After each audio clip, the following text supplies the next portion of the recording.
You're listening to the Real Deal Podcast, Episode 11 for the week of June 19th through June 25th, 2016.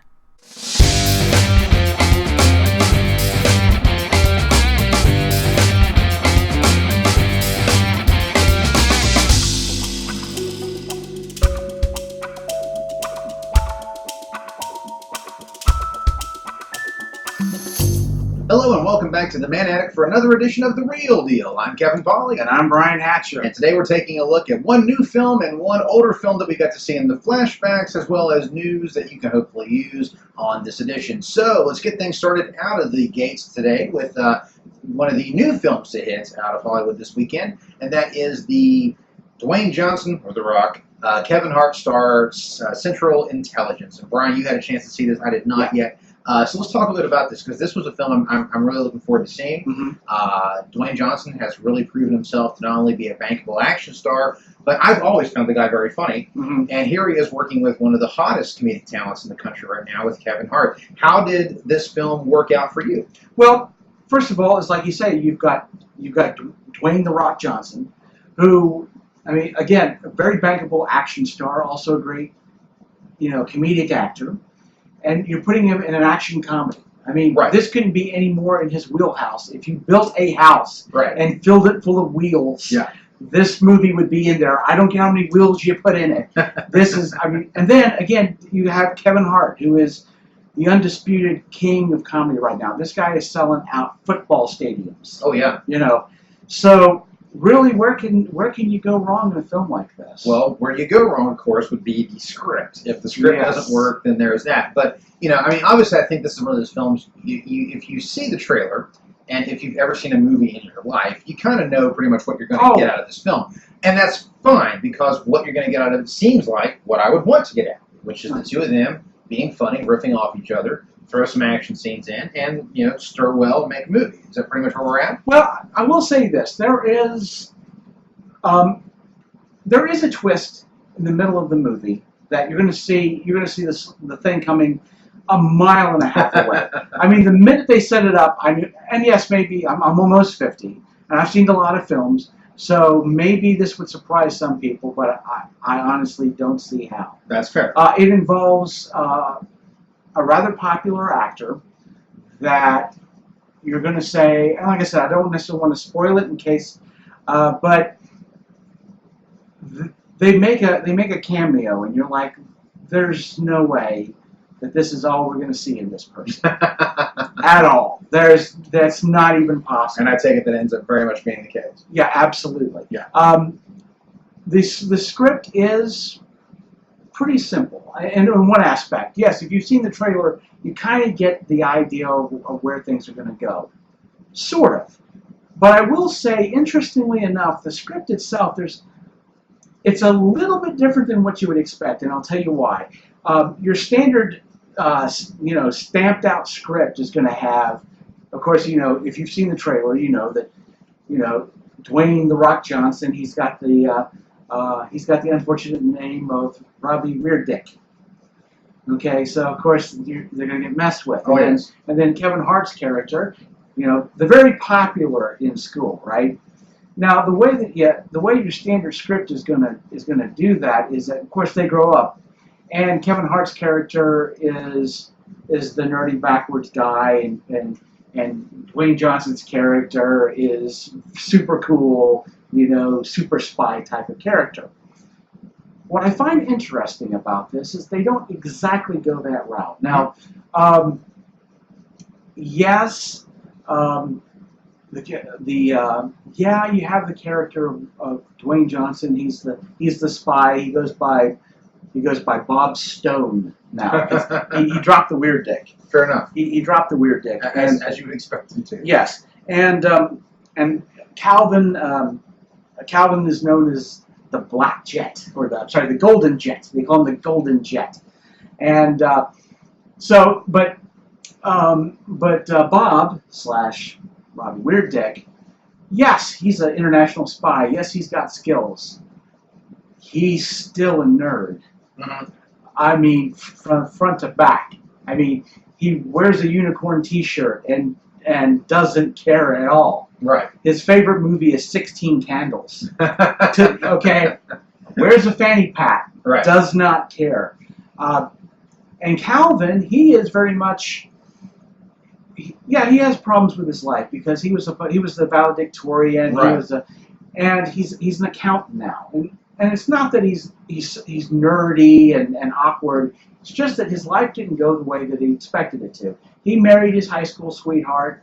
He's happy, but their high school reunion's coming along, and it's like everybody expected it. He didn't want to go because he's like, I'm going to have to answer that question. What are you doing with your life? Yeah. And they're going to expect, oh, I'm a senator. Why didn't you do this? Yeah, exactly. He's just an accountant. Right. So, and obviously Bob kind of migrates into his life and wrecks a little bit of havoc again because, super spy. Lots of skills, socially a little bit awkward. So, well, one of my favorite roles he's done is I think one of the most criminally underrated action comedy films of the past 20 years, and that was his role as Beck in The Rundown. Mm-hmm. And I think he does a really good job, The Rock, of having that little extra quirk to his characters, not just being, the big huge muscle guy who blows shit up and goes on. He can do that, as he's shown in movies like Faster and things like that, but he still always seems to have a little bit of a range to his character. But like in The Rundown, I love that his character wants to be a chef. He literally writes down like recipe books and stuff recipes in his little book before he goes on to like do a job. And I love the fact that that's like his passion in life, is cooking. That's what he wants to do, is retire from being a hitman, basically, or a hired gun, and be a chef. And with Central Intelligence, this is, you got a similar thing. Mm-hmm. He's someone who is kind of nerdy. Yeah, he's this huge dude, and he's really jacked, and he's a super spy. But by the same token, he's not like James Bond, super cool spy. He's got his own little quirks. Exactly. And the thing about it also is that he hasn't quite left high school behind. If you've seen the trailer, you understand how he was humiliated in high school. And he's not really over that yet. Fair enough. So it's something that affects him as a character. It's nice to see that it's not just like a one-dimensional character. No, it's not. And again, like I said, it's very easy. This could have been a cookie-cutter script. Like I said, except for that one attempt they do at a twist that does not work for me at all. It was pretty obvious. But in some ways, I have to say it's not a cookie-cutter script. It certainly has its surprises, and I mean, with the acting ability that we have with Kevin Hart and with Dwayne Johnson, I mean, for me, it was very entertaining. They seem like they would be a really smart duo. I mean, absolutely. It seems like one of those "why hasn't this happened already" kind of thing. Oh yes, absolutely, and I would love to see them do some other stuff. And stay for the credits. There's a blooper reel. Oh, you gotta love blooper reels. Oh, like going back to the days of like Cannonball Run and stuff like that. I've always loved blooper reels. Oh yes, and Rob Weirdick's high school crush shows up in a wonderful comedic cameo. Awesome. And I don't want to say any more than that. Stay off IMDb. Let it be a surprise. Just let it be a surprise. Yeah. Yes. So with this film, obviously, it's a very packed summer. A lot of action films out there. Not a lot of comedies, oddly enough. Mm-hmm. Where is this? Is this a recommendation from you? Oh, absolutely. I give it about a B-. That's absolutely worth. Again, it's in the same way Deadpool. The script is not always there, but watching Ryan Reynolds go through the paces is a lot of fun. Sure. At the same time, yes, the script is not going to be winning any Oscars, but Dwayne "The Rock" Johnson and Kevin Hart. Yeah. What more do you need to say? Take my money. I mean, it's a great ride. It's a fun ride. Well, like I said, I am just a huge fan of The Rock. I follow him on Instagram, and I just think he has always struck me as just being like one of the coolest, nicest people. And one of those guys you'd love to just sit down and just have a beer with and just talk shop. And I love the fact that he's been able to become such a bankable star. Oh yeah. Because he's always remained very humble, and I've always found him to be just a very funny guy. Yeah. If you've not seen Be Cool, where he plays the gay hitman, he's amazing in that film. Yes. And again, it's that extra. He is not afraid to make fun of his persona. He's not afraid to shatter that illusion if it means a good character and a good script. Boy, does he do this in this movie. That's awesome to hear. He really does. There's an ending, and again, I don't want to spoil it, but oh my God, it's a wonderful moment, and it's like it's Dwayne Johnson going, I don't care. Yeah. I'm gonna roll with this, and it's just great. Like I said, I'm a huge fan of his. Again, one of those people you'd love to just sit down and just have a beer and talk, because I'm sure he has some amazingly funny stories. And, it's nice to see someone like him continue to have that success. And, Kevin Hart is someone who I've always found very funny. And again, to see the two of them together, I'm glad that the film worked. I can't wait to go see it myself. So thank you. But now, that's the next question I was going to ask, though. Obviously, you recommend it. Is this a film that you recommend spending the money to go see in the theater? Oh, yeah, absolutely. Again, I know we've said this dozens of times, comedies are better in the theater. I saw it in a packed theater full of people. That's the way to watch that. What was the audience response? Oh, they loved it. They absolutely loved it. Good deal. There's a lot of great humor in this film, definitely. Well, like I said, the trailer to me just looked like it'd be a really fun flick, and sometimes that's all we need. Oh, absolutely. Just go turn off your brain, take all your cares, just throw them out the door, and just go in and just laugh. And it sounds like this film delivers on that, which is all I would ask it to do. Well, I mean, you get fat naked rock dance scene. Well, there you go. Exactly. Then recommendation from Brian, and that's awesome. So for those of you who do follow us, let us know in the comments below. If you had a chance to see Central Intelligence, what did you think of it? Was it as funny as you think? Did you think it was as funny as Brian did? Or is it a film that maybe didn't quite work for you? Also, if you get a chance, let us know what your favorite films are starring The Rock and Kevin Hart. Like I said, for me, if you've not seen The Rundown, boy howdy, do I recommend that film completely, because you've got The Rock, you got Sean William Scott, so you got Stifler, and you have Christopher effing Walken. And his speech about the Tooth Fairy is one of the single funniest things ever put to film. Having all of them together in one movie just means awesome, and I highly recommend it. But I'm glad that your Central Intelligence gets a thumbs up from you. I'm sure it will get one from me. I look forward to seeing that. Moving on to our next film. Now, for those of you who have a Marquee Cinemas in your territory, and I know they are somewhat across the nation, they are doing a flashback series this summer. So they've got some really great films, a lot of them from the 80s, that are bringing back. And today, on Father's Day, I had the sheer pleasure of being able to take my son to see Raiders of the Lost Ark on the big screen. He had never had a chance to see it in the theater yet. And, of course, for me, it's been a long time since I've seen it in the theater. And it was just an absolutely wonderful moment for me as a dad, as a movie geek dad. And that theater was packed. I mean, absolutely packed. And it just goes to show, you don't always have to remake movies. If you just bring them back, sometimes you'd be surprised what you can do. And, the thing is, Raiders of the Lost Ark is a movie I could literally speak about for, days. I'm not going to for the sake of brevity here. But, watching this movie again in a theater full of people, seeing, kids who are seeing it for the first time, even adults who are seeing it for the first time, it is absolutely just amazing how beautifully the film stands up. This is a movie that, as far as I'm concerned, I look at it as just a perfect engine. It does exactly what you want it to do. It surprises you in ways you don't expect. It's a smart script. It's brilliantly acted. It's brilliantly directed. The set pieces in it are some of the finest ever put to an action or adventure film. I think the best action sequence ever put in a movie is in that film, and we'll talk about that. But, I know you've seen it multiple times. Oh, yeah. Raiders of the Lost Ark is just one of those movies that is timeless. I mean, it's a genuinely timeless film. And part of that is because it does take place in 1936. And so there's that, the fact that even in 1982, it was retro. It was retro. Yeah. It's a movie that, to me, just it's everything you want in a film.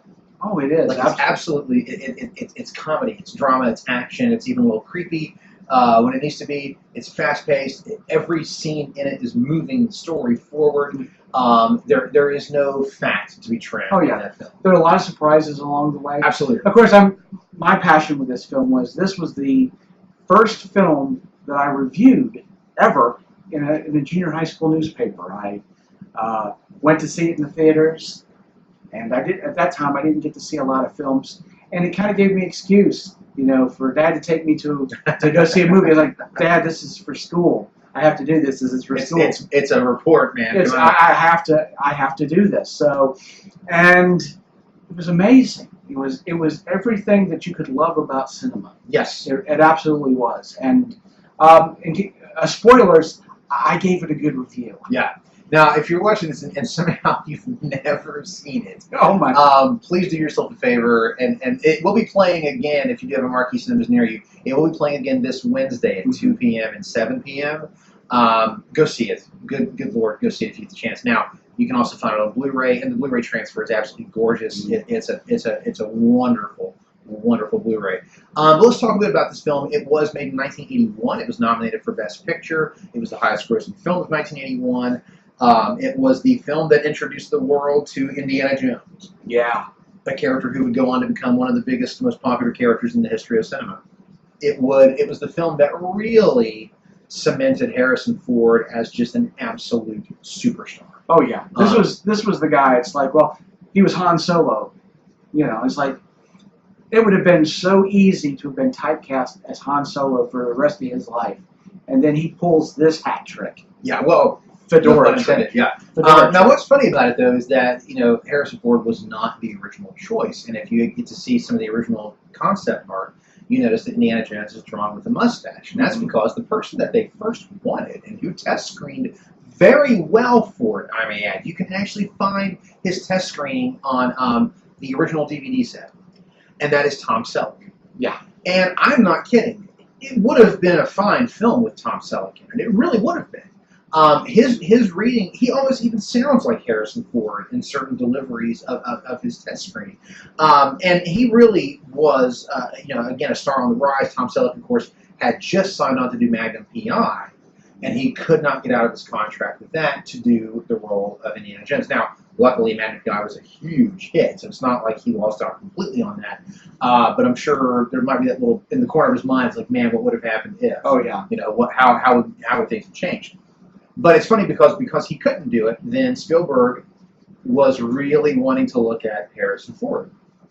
And George Lucas was not looking at things. Like, no, I just used him in Star Wars. He's Han Solo. It'll be like kind of the same thing. Let's look for someone else. And he just kept coming back to Harrison Ford, and finally they had Harrison Ford come in and read, and it was just like, yes, he has to be Indiana Jones. Oh, yeah. And you can't think of anyone else playing the part. I mean, you just can't. I mean, especially in the time that it was made. Mm-hmm. Even as great as Tom Selleck would have been, don't get me wrong, when you watch the film now, you just can't fathom anybody else playing that part. It's just meant to be. And it's funny because Spielberg had always wanted to do a James Bond film, and while he and George Lucas were in Hawaii celebrating the finishing of Star Wars, Spielberg taking a break from the post-production of Close Encounters of the Third Kind. This is 1977. George Lucas says, well, I'll do you one better. I've got this great idea for another character, Indiana Smith. And Spielberg's like, that sounds awesome. Let's just change the last name. What about Jones? Okay, sounds good.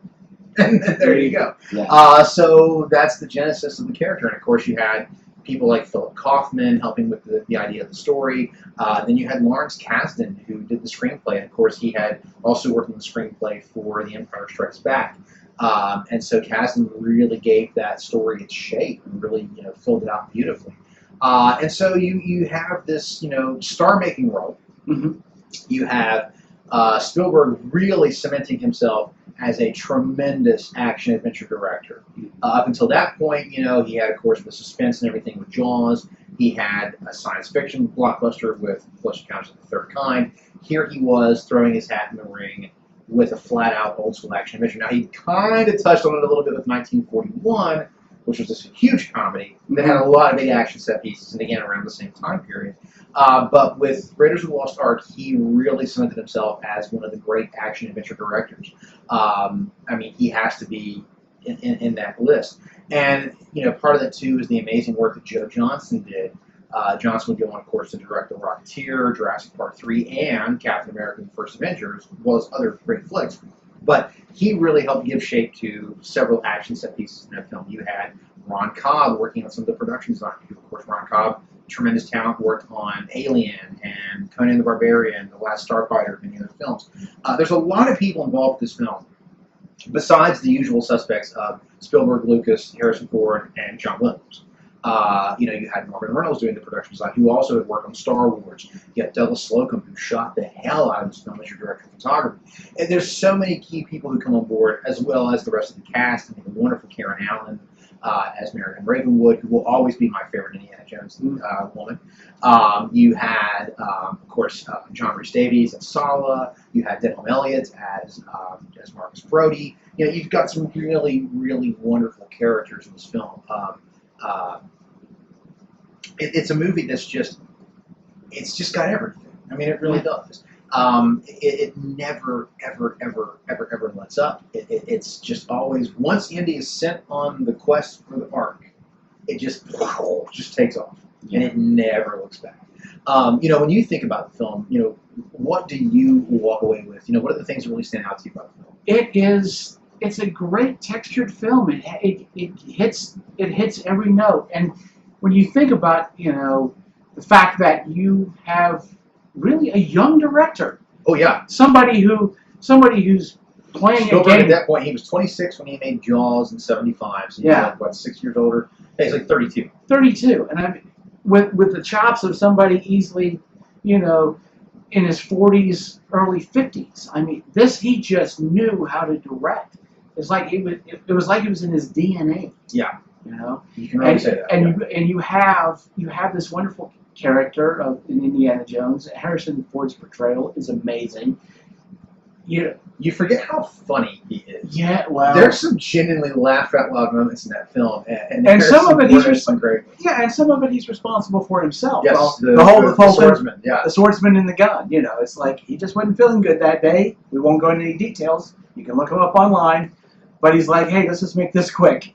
Boom. And it's funny because they storyboarded that fight scene with the Cairo swordsman. I've seen the storyboards. I mean, there was an actual full-blown, knockdown, drag-out fight between the two of them, and Harrison Ford had, malaria, basically, some awful disease, and he's like, look, I got a gun. I just shoot this guy. And they're like, okay, let's see how it works. And they did it in one take, and they're like, what, cut print. That's you have to keep that. And today, watching it again, it got a huge response. Because the thing about it is the perfect joke in the fact that the guy has a gun. Yeah. You see this fight. Of course they're going to fight it out.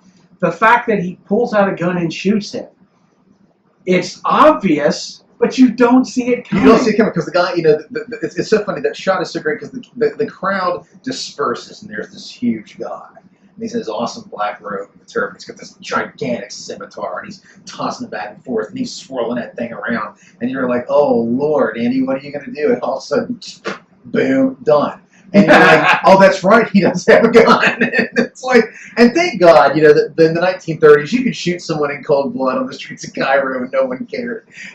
They're just like, hey, it's great, he's gone. It's like Han Solo, Indy shoots first. That's right, Indy shoots first. That's exactly right. There's so much of that there. But it's such a fun romp of a film. I think I think arguably for me the greatest action sequence in any film that I've ever seen is when Indy has to chase down the truck that has the Ark of the Covenant on it.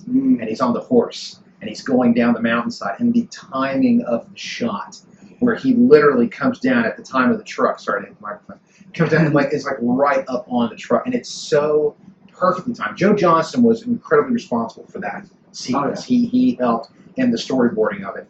And not to mention being dragged behind that truck. Well, what's really great is you realize when you're watching it, that's all real.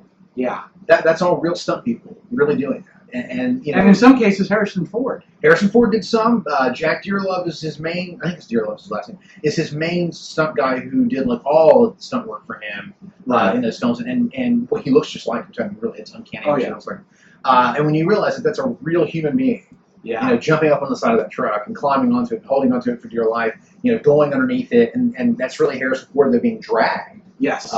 When he's behind it. I mean, when you realize that those are real people doing all that, you just stand there in awe. Those are real trucks and real Jeeps and real motorcycles, bumping into each other and bouncing into each other, and it's everything in that scene is perfect. The music, the pacing, the editing, the acting. I mean, it's all there in that scene. I mean, I literally could talk about that scene till the cows come home. It's just genius work. This movie just really, they don't make them like that anymore. They really don't. And even, with the further Indiana Jones films, which I like them pretty much in the order they came out. I love Temple of Doom. I enjoy Last Crusade. I have issues with it, but I enjoy it. And then Kingdom of the Crystal Skull is just Kingdom of the Crystal Skull, and it's there. There are a few moments in it that I like. They're all Harrison Ford, basically. But in the end, it just doesn't really work. But I have issues with Last Crusade that are actually kind of big ones, and but I still enjoy that film, because it's still a really well made film. Mm-hmm. But Raiders of the Lost Ark is just a movie that is, as a kid seeing it when I was, it came out in '81, so I was 5 going on 6. And I remember my dad taking me to the Albany, back when we still showed movies, and I was absolutely just captivated. And I suddenly wanted to be an archaeologist. I didn't even know what an archaeologist did for real. I thought they put on their hat and grabbed a whip and went after like bad guys, basically. And so once again, Harrison Ford was another childhood hero of mine, from Han Solo to Indiana Jones. But this is just a movie that will continue to stand the test of time. It's a brilliant film in every way. John Williams, one of his finest scores, arguably his finest score, and I could talk about this movie for hours. What was awesome for me was to watch Cameron getting into it, and to see him sitting on the edge of his seat, and see him pump his fist, when Andy gets the truck and gets away, and to see him just really have that living, visceral response to it, and to see other kids doing the same thing. I just got to say, you wonder sometimes how much of your love for a film, how much of the film is nostalgia. How much of it is when you go back and revisit it, it's not as good as you thought it was. I promise you that is not the case with Raiders of the Lost Ark. No. It is a film that is worthy of every accolade it's ever had. It's, for my money's worth, should have beat Ordinary People for Best Picture that year. And it's a movie that will continue to inspire and entertain and impress for just years to come. Yes. So, obviously, if you get that chance to see it in the theater, man, do not pass go. Do not collect $200. Go straight to the theater and watch that film, because I promise you, it's better than you remember. And you will probably remember it being great, but it's better than you remember. And seeing it on the big screen, as we talked about before, that wonderful communal experience. The nice thing about being in a theater today is everybody there wanted to be there. They either loved the film or knew about the film and were there with their dads, because there's a lot of Father's Day stuff going on there today, which is great. But everybody there was just in the moment. And I cannot say enough about how awesome that was for me as a dad to be able to experience that with my son, like my dad took me to see it when I was a kid. And man, again, not to continue to say it, but boy, they really just don't make them like that anymore. And a thank you to everybody involved with that film, Steven Spielberg and all the way down, for not only giving me one of the best movie experiences of my childhood, and continuing to inspire that passion for film and for acting and all that, but for giving me a chance to experience that, to have a son and experience that film with him as well. Just an incredibly awesome moment. So, does it get a recommendation? Oh, hell yeah. I would say so. I can't imagine anybody not enjoying the hell out of that movie. Well, Steven Spielberg, he just has it.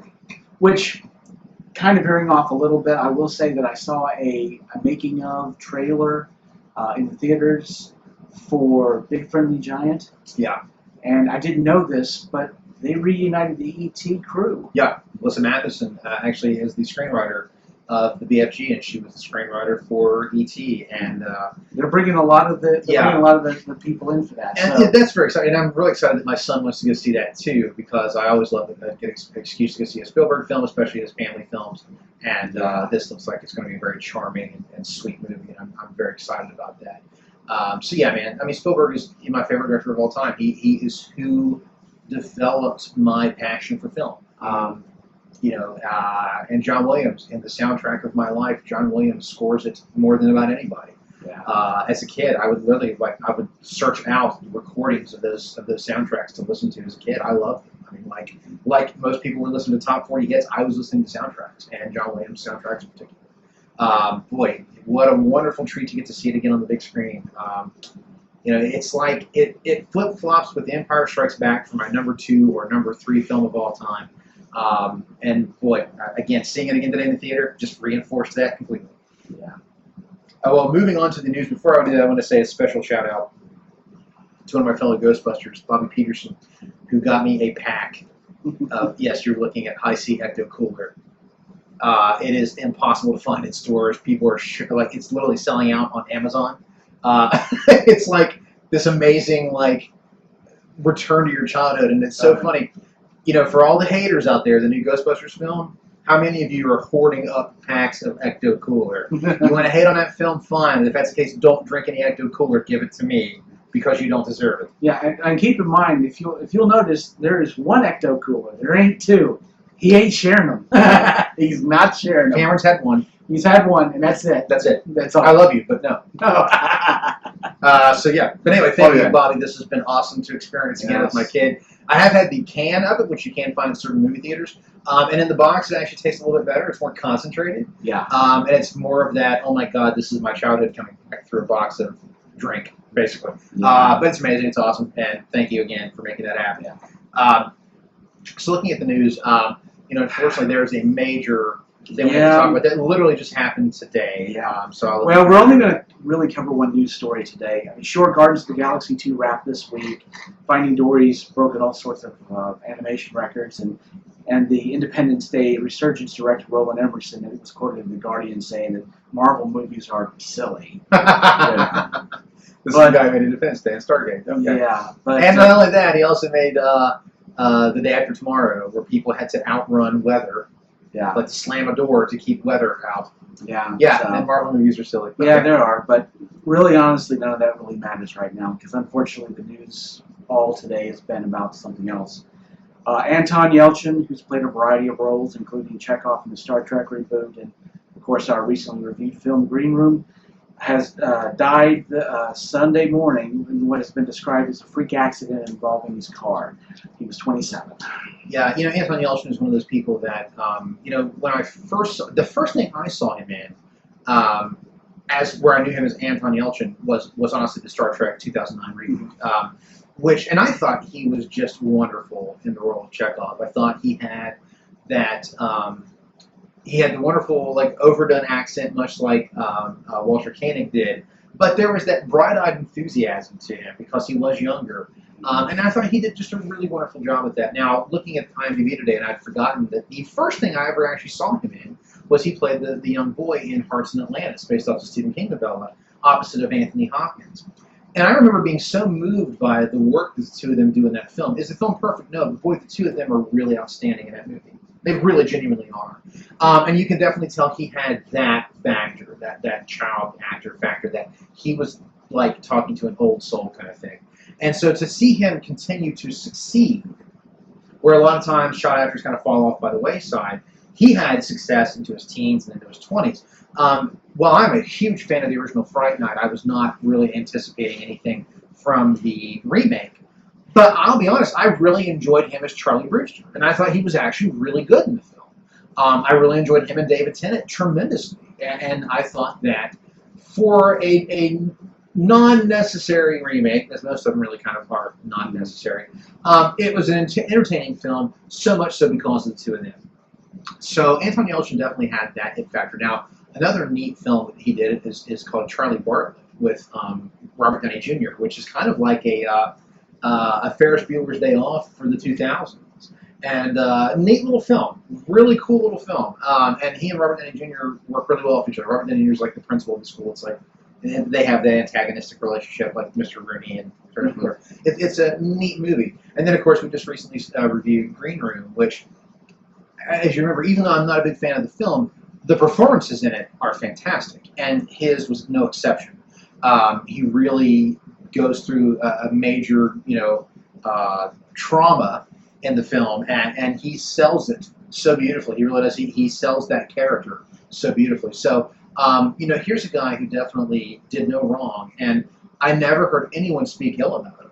I mean, ever. I mean, and in every performance he gave, he was also Kyle Reese in Terminator Salvation. And while that film may not have worked, he was great. He was better than he had any right to be as a young Kyle Reese in the Terminator universe. No, he doesn't look like Michael Biehn, but man, he really captured the essence of his work in that film. I mean, it's always a shame when someone dies, especially especially when they die so young.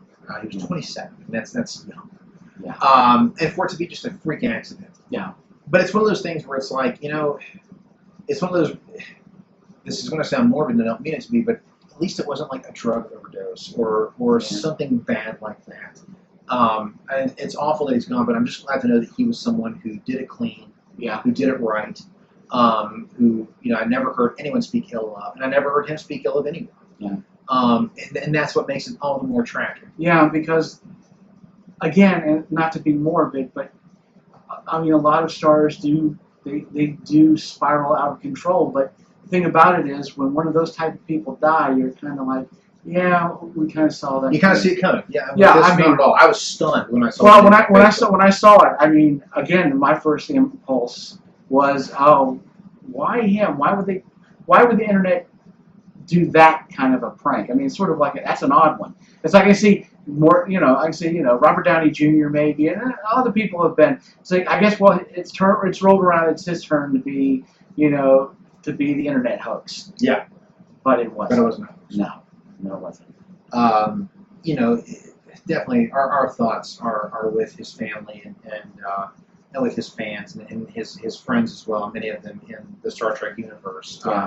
With the reboot cast, I know that cast has been a very tight-knit cast. And I'm sure they're all feeling this thing, especially right before having to go into promotions for the film. And that's just sad. And I would say, if anybody has the chance to go online, J.J. Abrams had some very kind words to say about Anton Yelchin, and if you can find them online, definitely worth the read. Very, like I say, very touching, very heartfelt. Again, it's a shame when someone dies so young, and with Anton Yelchin, I mean, you just really, you could tell he was going to still be doing stuff. You know what I mean? Like, this is a guy who was not on his way out. He was still a star on the rise. And with the new Star Trek film coming out, that was going to help cement that, I'm sure. I actually saw the trailer for that in front of Raiders of the Lost Ark today. And it had a little bit of a tinge of sadness to it, thinking about the fact that he didn't get to be here for the premiere and to see it, go on and hopefully do very well. And as I understand, there are more movies and television actually that he has yet to air that he will be in. So we'll get to see the last of his work. Yeah, and gosh, it's just so tragic to lose someone that young. And again, every role I saw him in, he was always committed to the role. I would never say I ever saw him in anything that seemed phoned in. Yeah.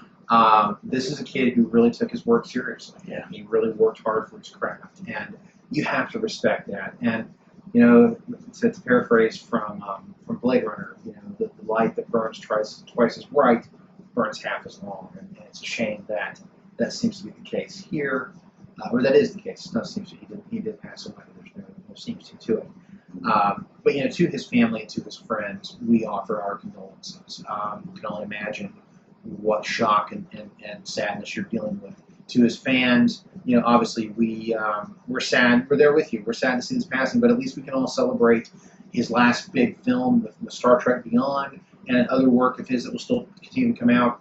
I for one, look very much forward to supporting Star Trek Beyond, seeing it. Just with that knowledge, just knowing that we'll be kind of giving him a send-off at that point. So Godspeed, Anton Yelchin. It's a shame to see you go so quickly, and so surprisingly, and so gosh, it's just so suddenly. I mean, that's just the best way to put it. It's so sudden. But again, thank you for the work that you put in. Thank you for your commitment to your roles, and thank you for from what I've gathered, just for always being so kind to the Star Trek fan base and to your fans as well. People like that, they don't make them every day, and we really would love to have seen what else you could have done. It's just a shame that we won't get that chance. So, Godspeed to you, and again to his family and friends and fans. Our sincerest condolences here from The Real Deal. So moving on as we finish up our news segment here. Okay, we will talk some numbers, weekend box office. Of course, we've been suffering from some soft weekends. Well, it really has been. Yeah, we were picking up a little bit last weekend, but what does it take to get Hollywood back on its feet? Disney Pixar. Oh, well, they never really go wrong. Finding Dory, 136,183,170 Man. opening weekend. They blew the roof off. Boy, they sure did. They absolutely did. So, Hollywood is back. Yeah, at least thanks to Finding Dory. My God. Yeah. So, and I figure we may wind up reviewing that. Oh, I intend to see it. Cameron wants to see it, so I know I'll be seeing it. Yeah, we'll probably be talking. We'll probably be talking about it. I was working on a play, so I've missed a few things. So. Oh yeah, well, and I kind of had to marry my brother there. Yeah, and you get to do that. So. Yeah, well, I mean, I'm not from Boone County. I married him to his fiancée. Right. So, phrasing. Central Intelligence came in at number 2 at 34,500,000. Good for them, man. That's great. Yeah, that's great. And The Conjuring 2 came in at third at 15 million. Mm-hmm. And I was, of course, as I said last weekend, and I would say about as good a horror film as you may wind up seeing this year. That's because awesome. I look forward to seeing that. I've actually seen it twice. Did it hold up as well the second time? It not only did it, but there was stuff I didn't notice the first time that I was like, oh, that's good. That's just so good. Things I didn't put in the review because I didn't see, but really interesting now stuff. Now that you've had time to think about it, the quick question, is it better than the first one? Yes. Okay. It is, and I think, and it's funny because I think one of the reasons for that, even though you've got, is basically, I mean, you got the same screenwriter, you got the same director, but you're seeing them evolve. Okay. The second one is a much more textured film than the first one. The first one, it's a good film. Mm-hmm. I don't want to say cookie cutter, but it's about the same. I mean, the other films around that time, it's like, yeah, it was one of those. That's fair. Yeah. It perfected what was going on at that time, I think. Yeah, I think so. And then this second movie, the texture in this film is just amazing. There's so much neat stuff going on. There's a scene, and I think I may talk about it kind of briefly in the last one, but there's a point where things have gotten really bad for this family, and they take the time. And I don't want to go too much into the scene. It's a beautiful scene that you kind of fall in love with the family again. You get that moment where it's a very touching moment where you get to fall in love with them, and you get to fall in love with the Warrens again. Mm-hmm. It's in that one scene you're just like, oh, that's just beautiful. It's a beautiful, almost teary moment. Yeah. Where they kind of have. It's like the clouds break for just a moment and a beam of sunlight comes out. Things are about to get bad again, but they're about to get really bad. but at least for that brief. But moment. they take that moment, and it's a beautiful moment, and it's so artful, so skillful, just a wonderful moment. Well, I'm glad it's still doing well in the box office. That's absolutely. At number 4, dropping down from 3, we have Now You See Me at 9,650,000. Warcraft has gone down about 3 places to number 5. Boy, its worldwide box office has been ridiculous. Oh yeah. Like in China, it's been like going through the roof. Oh yeah. And like I said before, it's not a great movie. It's a decent movie, but yeah, there's just a lot of stuff going on in this film. It's an interesting film, and I think it deserved the box office that it got. I don't know what kind of legs it's going to have. Certainly not that much domestically, but I'm never going to be. It's been doing like gangbusters. Oh, absolutely. We have X-Men Apocalypse at number 6 at 5,210,000. Teenage Mutant Ninja Turtles has dropped from 4 to 7 at 5,200,000. Meeble 4U's dropped 2 places to number 8 at 4,155,000. Alice Through the Looking Glass has dropped another place from 8 to 9 at 3,015,000. And Captain America: Civil War holds up at the number 10 spot. Wow, still at number 10. Wow. At 2,296,000. God, that film came out at the beginning of May. Here we are, middle of June, and it's like still. Or I'm sorry, how many weeks has that been out now? Oh my gosh, it's been like, Yeah. it's still been in the top 10. That's really amazing numbers, man. Oh, yeah. That film's really had legs. Well, Zootopia is still on it's at number 13 at this point. So and Zootopia is on Blu-ray now, which is what's so funny about that. Yeah. It just came out last week. I have it. Yeah, it made about $500,000. Yeah. That's amazing. And again, I will tell you, we did get the Blu-ray. I'm actually looking at it right there. And the 3D Blu-ray is absolutely stunning. I do want to say, if you have the ability to do, if your home theater has a 3D television, the 3D for Zootopia, it's not like the kind of like throw stuff at you on the screen. But boy, the depth of field for that film and just the layers of it. Oh, boy, what a gorgeous transfer. I do want to also add for my fellow Jaws fanatics, this past week was a monumental one as Jaws 2, Jaws 3, and Jaws the Revenge all officially hit Blu-ray. Jaws 2 actually has deleted scenes that were on the original Blu-ray. Some of those scenes were in the 1981 or 82 TV version that was shown on ABC Sunday Night Movie, including the extended attack on the helicopter, which is actually pretty creepy and really cool. Jaws 3, well, I have not had a chance to get my copy yet. What I'm excited about is it actually has the 3D transfer. The original 3D transfer has been updated just like they did with Creature from the Black Lagoon. And the reviews I have read for it have said it is absolutely outstandingly great 3D. Because like films back then were, it's stuff coming at you. And that it looks very convincing when it does. Jaws the Revenge, it has both the different endings, the international and the U.S. theatrical cut. So in one version, the shark somehow blows up when it gets stabbed by a boat.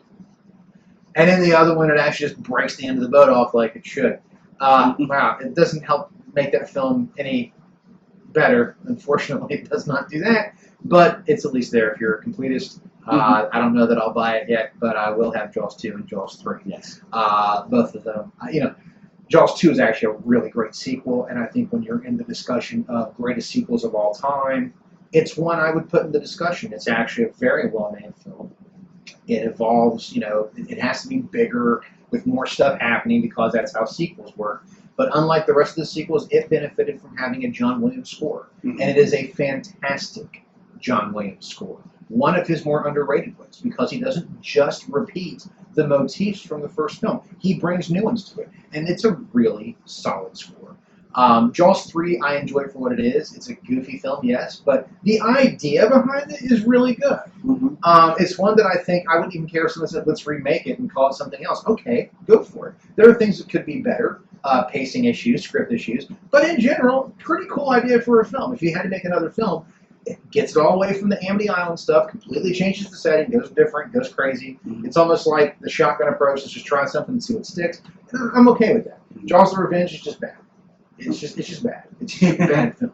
Lance Guest can't save it. Mario Van Peebles can't save it. Lorraine Gary can't save it. Nobody can save that film. There is one good attack sequence, and that's the banana boat sequence. That's the money shot in all the trailers. Jaws the Revenge at least did prove to us somehow that sharks can roar. Even though they don't have vocal cords, they can roar. And it's the roar sound effect that was used on like Masters of the Universe cartoon. So that's pretty awesome. They taught us a lot. But yeah, those are out there now. So for those of you who are Jaws fanatics, you can now finally complete your collection. Of course, Jaws has been available on Blu-ray for some time. But now to have the full set is really nice. And the nice thing about it, too, is you don't have to buy them all together. You can just cherry pick which ones you want. If you just want Jaws 2, you can just get Jaws 2. Just want 3, just want 4, for whatever reason, there you go. But they're all out there, and it's nice to be able to say that we can have those now on Blu-ray, which is exciting.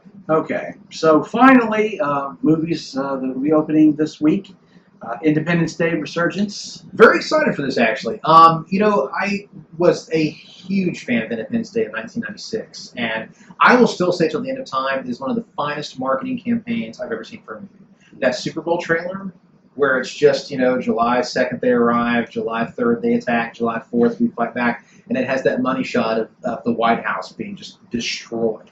No one knew what to expect from that film, but that shot, my God. Yeah. You had to go see that movie. And I remember having a discussion with my buddy Angus, who is part of Flickering Myth. And Angus, you may remember this, but you may not. We were talking about what was going to be the biggest film of 1996. And most people thought it was going to either be Twister or Mission Impossible. And I was like, I'm telling you guys, I think Independence Day is going to really be something. I think people are really wanting to see it. And they was like, oh, it'll do well, but it's not going to be, Twister. It's not going to be, Mission Impossible. And it ends up being the highest grossing film of the whole year. I still feel vindication about that. Yes, I still do. But, and I enjoyed all three of those films. But my son had seen the trailer for Independence Day Resurgence in front of a movie we saw this summer. I can't remember which one yet. No, it was in front of Civil War. Yeah. It was in front of Civil War. And he thought it looked really interesting. So I thought, he needs to watch the first one. So I went to Best Buy, and they had the Blu-ray for Independence Day, a very nice 2-disc set with both the theatrical cut and director's cut, deleted scenes, and it even has a new documentary 20 years later. So obviously, it even has the trailer for the new film. And it was like $9.99, which is a hell of a good deal for that movie. So I thought, I'll watch it with Cam and see what he thinks. And we watched it last night. My God, he was so into that movie. Like, he was just, wow. He was angry at the aliens when they attacked, all the people that died. He was so happy that the dog survived. He was like, when they figured out how to take down the shields, he was like, yeah, now they're going to pay. And I'm like, that's right, pal, they're going to pay. He's like, you know what they need to do? And I'm like, what? They've got that alien ship. They need to take that and go up inside the mothership and blow things up inside the mothership, and it'll blow. And I'm like, wow, he actually figured out the story already. I'm like, well, it goes to show, Mr. Roland Emmerich, the Marvel films may be silly, but they're not that damn predictable. And my 10-year-old son figured it out without even having a clue. So there's that. And don't get me wrong, I love Roland Emmerich. I love Stargate, and I'm interested to see what you're going to do with Dean Devlin. If you're going to reboot it and make a trilogy, I'm very interested to see what you do with that. But Independence Day, I would say this, holds up very well, actually. Yes, it's a big, goofy, sci-fi blockbuster in the vein of what I like so much about it. It's in the vein of those Irwin Allen blockbusters, like The Towering Inferno or The Poseidon Adventure. All these different people, different walks of life, and they're all stuck in this one major thing, and they've got to work together to get out. Very much feels like an Irwin Allen film, and I think if he'd have still been alive, he would have loved Independence Day. But it holds up very well. All the visual effects, because there's so many good practical effects in the film, holds up very, very well. But Cameron was absolutely engrossed into it, and it just goes to show that that film really does work. No, it didn't deserve an Academy Award for its screenplay. Not a chance. Yes, it's a goofy, sloppy, wet kiss to the country, as it should be. But it's highly entertaining. It's a goofy, fun film, and there are still moments I get chills, though, when the ships are coming over the different cities and how well that's done. And David Arnold's score, that cannot be said enough. What a tremendous score. I remember going out and buying it. Right as soon as I saw the film, I saw the scores available. I bought it immediately. That is a fantastic John Williams-esque score, one of the best of the 90s. I will totally say that and have no snark, no hesitation saying it. The president's speech still gives me goosebumps, not gonna lie. Still gives me goosebumps. And Cameron was really, oh man, he was into it. And as soon as the president finished speaking, he saluted the screen. I was like, yeah, man, I feel you, buddy. You're going to love this ending. You're going to love this. And man, he just absolutely loved it. So he is so geeked for Independence Day Resurgence. Sorry to go off on a note there, but I do want to say the film, the first one still does hold up. And I would highly recommend watching it before going to see the second one, because it is neat to see where it kind of originated and to see what they're going to be doing with it now. So there may be a review for that coming up. Pretty sure there will be, because my son is chomping at the bit to see it. Then, of course, we have The Free State of Jones with Matthew McConaughey. That's a really great trailer, and Matthew McConaughey is in this McConaughey resurgence period of his career, where he is just killing it, man. I mean, just killing it. His pretty much from True Detective on, he has just been money. Even though I wasn't the biggest fan of Interstellar, man, he's great in that movie. Yeah. And if you've not seen True Detective Season 1, he and Harrelson put on a clinic. He and Woody Harrelson put on a damn clinic for acting. It is absolutely some of the finest acting you will ever see in your life. Of course, the Academy Award he won for Dallas Buyers Club, and again, tremendous work there. Mud, the Lincoln Lawyer. He's just been putting out really great performances. So the Free State of Jones, man, absolutely. I will totally be excited to see that. Oh, yeah, I'll definitely be checking that out. And then to round it off, we have The Shallows with Blake Lively. You know what? Love a good shark film. Obviously, I'm that guy, Vangelis fanatic. The trailers for that are very intense. I'm really interested to see how it plays out, because it reminded me a bit of Open Water, which I thought was actually a very well-made film. And it reminds me of the opening of Jaws, because there's even the buoy that she's holding onto at one point in the trailer, and I'm like, just like Chrissy, let's see what she did there. Okay. And I like the idea that's sort of man versus nature, Yes. where it's literally her, and the shore is right there, but there's a damn great white shark in between you and that shore.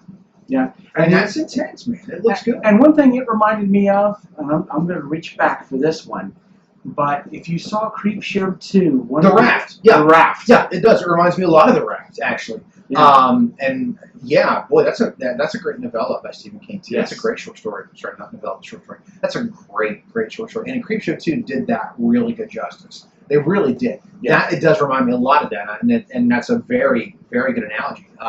So yeah, I'm actually excited to see all three of those films. And I still got to catch up on The Conjuring 2, and I will be seeing Finding Dory. So yeah, I definitely got to get caught up on some flicks. But boy, I'm glad. Busy week. Yeah, I'm glad that there's been these kinds of movies coming out that I'm excited to go see. You know, working on a play, of course, took up my free time, but that's all right because it was an awesome show. But boy, I'm really excited to get back in and start seeing some flicks again. So you know, boy, really looking forward to that. So that's going to bring this episode to a close. Now again, we talked earlier about Central Intelligence. Brian gives it a big thumbs up. Highly recommends it. And basically, if you're looking for a good time at the movies, that's a great remedy for whatever might be ailing you that day. We also took a look at the re-release through the flashback series of Raiders of the Lost Ark. It's as good as you remember. It's better than you remember. And it's a film that will continue to entertain audiences for decades. If you get that chance to see it on the big screen, please take that chance. Make it happen. You will not regret it. And then, of course, with the films coming out next week, we'll definitely have some reviews coming at you. I'm fairly certain I'll be seeing Independence Day Resurgence. I've got a 10-year-old pretty much insurance that says I'll be seeing that film. So we'll be definitely talking about that, and who knows what else we'll get a chance to talk to you about. But as always, we'd love to hear back from you. So in the comments below, let us know what your thoughts are on the films we talked about today. We talked about, of course, Central Intelligence, talked about Raiders of the Lost Ark, and, of course, the unfortunate loss of Anton Yelchin. So if you'd like to even talk about him, that would be very appropriate. Remember, when you are talking about movies, if you are going to have spoilers, please make sure you denote that so you don't spoil it for others who don't want to have that spoiled. But we thank you very much for your involvement. We would love to hear from you, so please keep the conversation going in the comments below. Don't forget to like or subscribe. We are on Facebook as well and Twitter.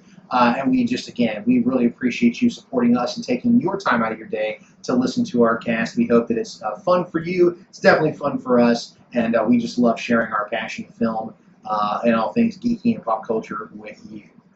So with that being said, we will bring this episode of The Real Deal to a close. We look forward to seeing you next week. But until then, I'm Kevin Coffey. And I'm Brian Hatch. And hopefully, if we don't see you at the movie theater, we'll see you here in the Man Attic for the next edition of The Real Deal.